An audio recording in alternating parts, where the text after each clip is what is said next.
Hello there and welcome to this video that I have made exclusively for my email subscribers.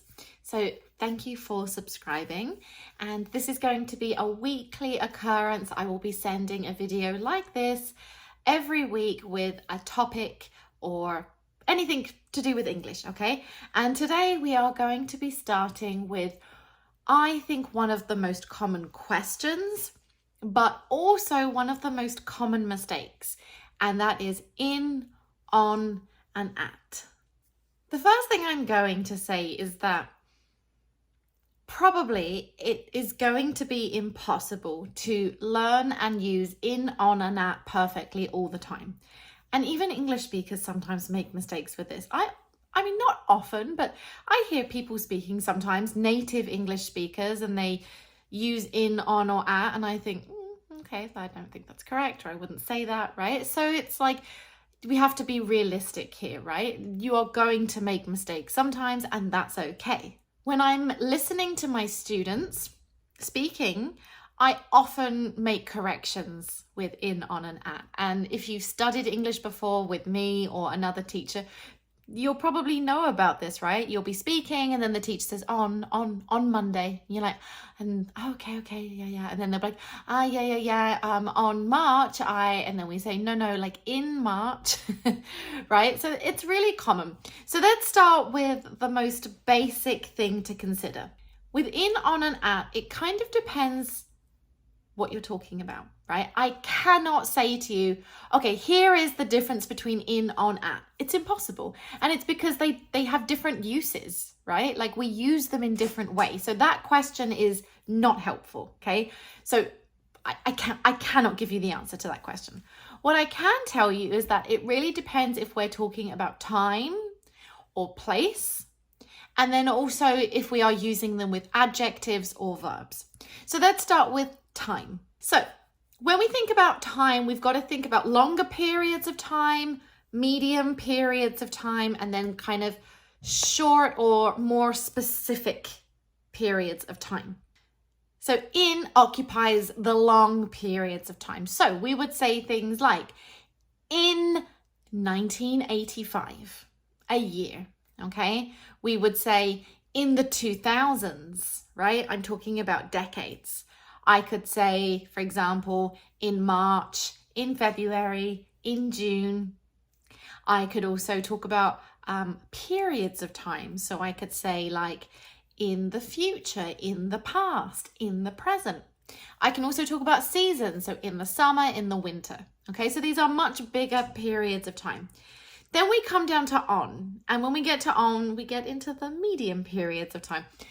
You can probably just memorize them from here. So with on, the first thing I'll say is specific days, right? So on Monday, on Tuesday, on Wednesday, on February 10th, on June 26th, if it's a specific day, on Halloween, on my birthday, right? These are specific days.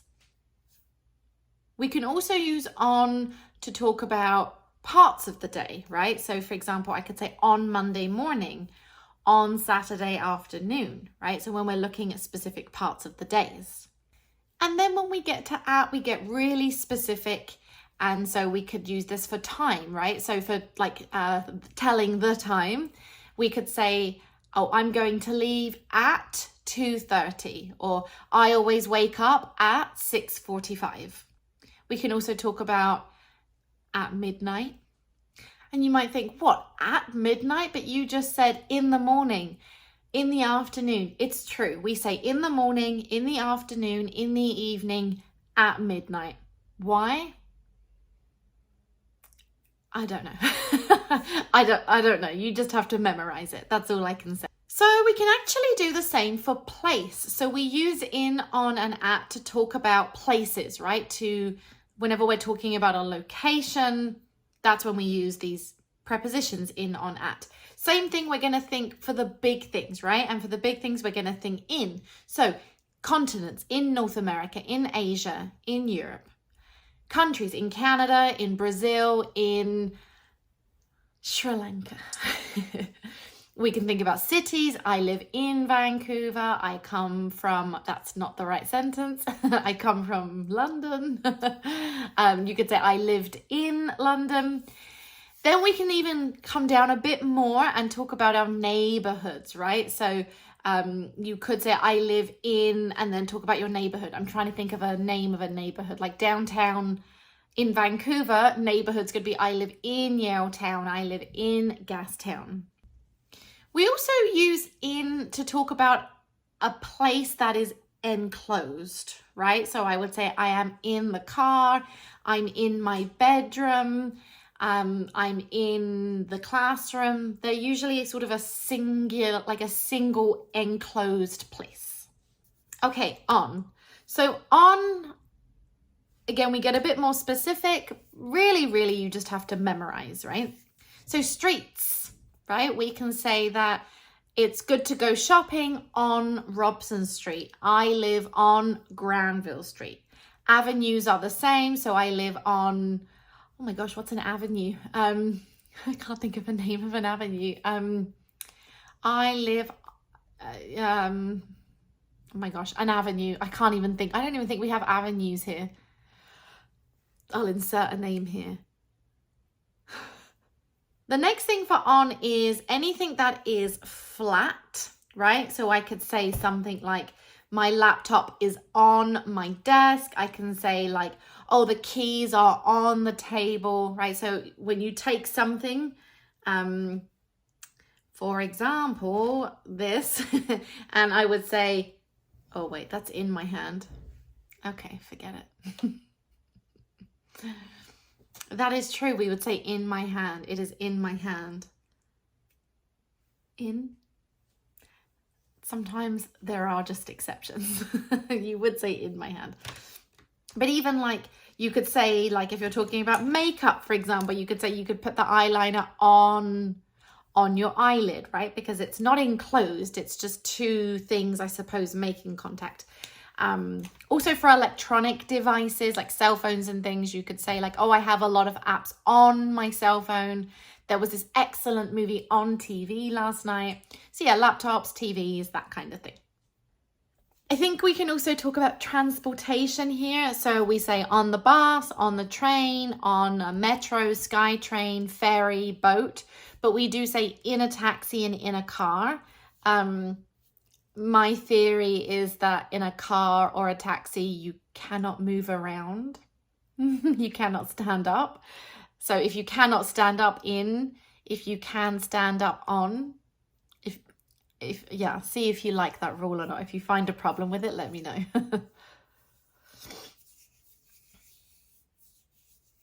And then the final one I'll talk about here is addresses. Right? Or our addresses.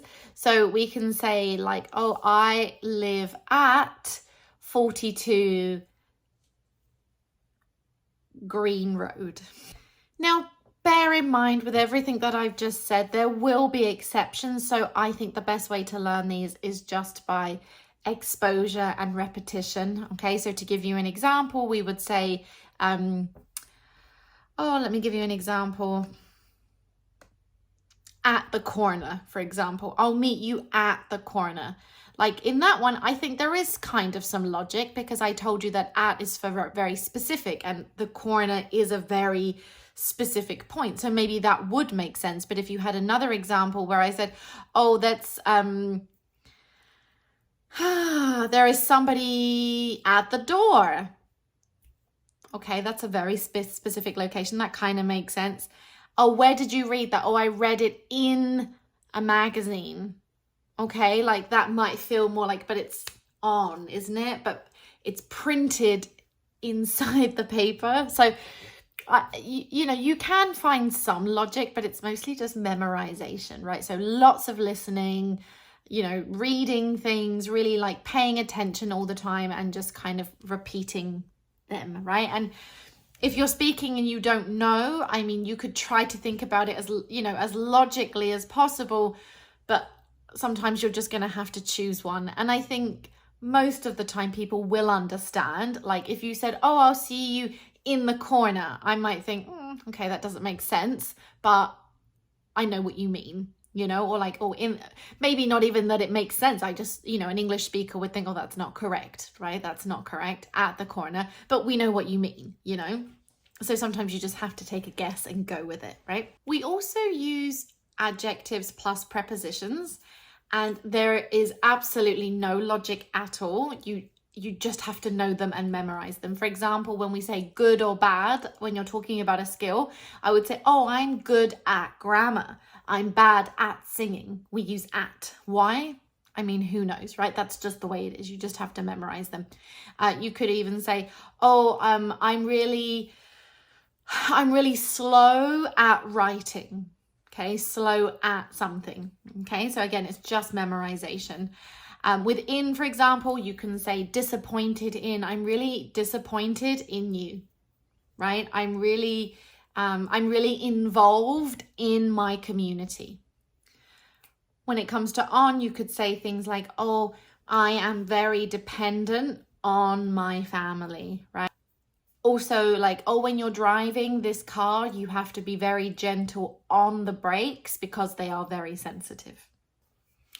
And the last thing I'm going to talk about is verbs plus in, on, at. Now, in English, many verbs we use with a preposition, not always, and we use other prepositions, but we'll focus on in, on, at for this one.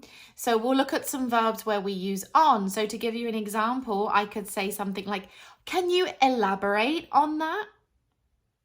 Or, oh yeah, he was really staring at me. Or I could say, I am completely absorbed in this book right now. Or, oh, I'm a nutritionist and I specialize in sports nutrition. So there you have it. That is my in, on, at in a nutshell. Obviously, I cannot cover everything, but I made this video just to give you an idea of some of the main uses, which, you know, in this video, we've looked at them: time, place, using them with adjectives and verbs. It obviously comes down to lots and lots of exposure, lots of listening, repeating, and over time, they will just kind of come naturally to you. Okay, so if you have any questions, please let me know. I would love to hear back from you. I hope you enjoyed this video, and I'll see you next week. Bye.